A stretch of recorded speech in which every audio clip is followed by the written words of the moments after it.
কোরআনে আল্লাহ তাআলা বলেছেন ওয়াসজুদ ওয়াকতারিব, যদি তোমরা আমার কাছে আসতে চাও তাহলে তোমরা সিজদায় লুটিয়ে পড়ো।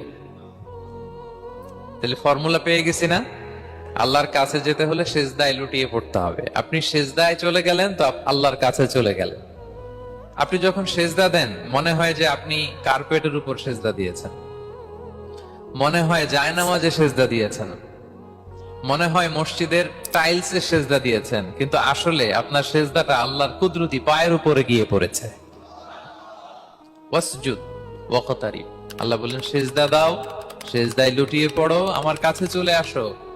এবং হাদিসে বিষ্ণু ইসলাম বলেছেন আকরাবু মা ইয়াকুনুল আবদু মির রাব্বিহি ওয়া হুয়া সাজিদ ফাআকসিরু ফীহি দুআ। বান্দা যখন সিজদায় চলে যায় তখন বান্দা আল্লাহর সবচাইতে কাছে চলে যায়। ফাআকসিরু ফীহি দুআ, তাই ওই সময়টাতে তোমরা বেশি বেশি দোয়া করো।